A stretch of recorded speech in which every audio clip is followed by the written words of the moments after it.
Lefu channel 347 coming out of Runnymede, your citywide hallucinating nation channel. Hi, I'm down at the Reeds near where Kipling said. So what say the Reeds? June 2013, 6 months after you could see an apocalypse in hallucinating nations. I added the lines after So What Say the Reeds, June 2013. It's from me, goes with the song, but it's kind of like a song that really reflects on the 21st of December 2012, when the world was set to be going into an apocalypse, and so it came and went and nothing happened. Reportedly nothing happened, when in actual fact many people realised something did happen. And the reason for it did happening, or something has happened, is that along with a few tribes, ancient tribes, like the Mayans and others, and Terence McKenna, they got a kind of date right in the sense that something is happening in the whole cosmic shift that's taking place with Earth now as it moves from one age into another. And it was partly written about because, as if you've done your astrological study, you'll know that we're going through a 25,000 year. Well, actually, not only 25,000 year, but 25,000 is astrologically significant when it comes to astrology. On an even bigger one, we're going through what I believe is the 500,000 year cycle, whereby we're talking about a pole shift as well. So, on large and small scales, what the Earth is facing now is huge. And, just on a point of local reference, right, down in Runnymede in England, the last 3 years in this country, England, summer-wise, have been different from previous years. They've been colder overall, wetter and colder. The winters haven't got too much colder, but, they say the Gulf Stream might be going. Well, the current pattern, including so far this summer, because they haven't warmed up yet, really. Perhaps today's slightly warmer, but it's still not kind of collecting itself. The overall pattern is wetter and colder, which would confirm Gulf Stream slowly disappearing, and maybe a few other things in time as well. So all sorts of things, going on. And here we are, on the hill. Not far from where, Kipling spoke of reeds, which are these over here, and he reflected in the water here, and in the same place too, in the 13th century, 12 something, the Magna Carta was signed by a bunch of barons who took over from the king.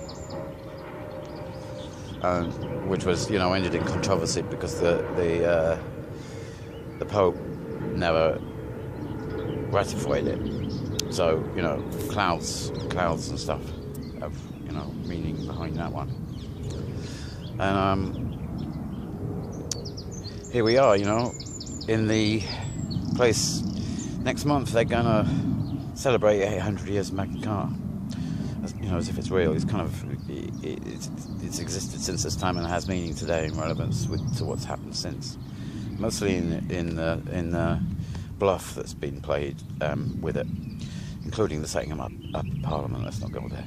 It's kind of daily territory. Anyway, the irony exists that here we are on the hill, sovereign beings in a sovereign village, and we're considered trespassers just when they're signing a document which supposedly gave sovereign rights to every individual in this country on paper. Not that you shouldn't read it, that it wasn't there anyway. It's just that there it is in paper. We had a king, right? And the story of the kings is, as I explained yesterday, the wrong one. Sovereign kings, one sovereign king, even a country, one king in a country, they're all the wrong version of kings. And we've moved away from, by step, moved away from what is correct step by step by step.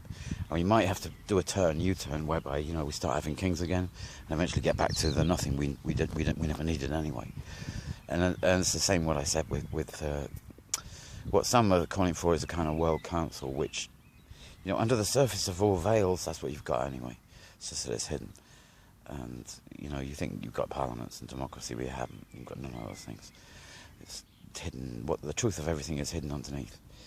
And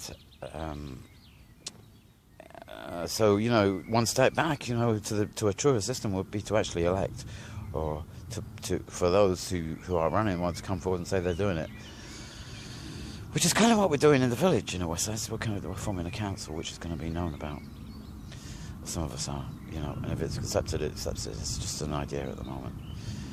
But it's going to be, you know, we don't need it underneath, because we've existed 3 years in an anarchic state, which has been a blessing, I can tell you that. You know, to live in a village which has had a true anarchic state on the surface for 3 years without being overrun by some other force, it's been a blessing, you know. There's no way I would have not experienced going through a truly anarchic state with other people living in the same environment. It's an eye-opening. It's an eye-opener. Because what you get is kind of, you know, it's another way of saying sovereign, you know. Anarchic states are sovereign in that everybody counts. And whilst you leave it apparent on the surface, it looks like there might be nothing going on, but there is.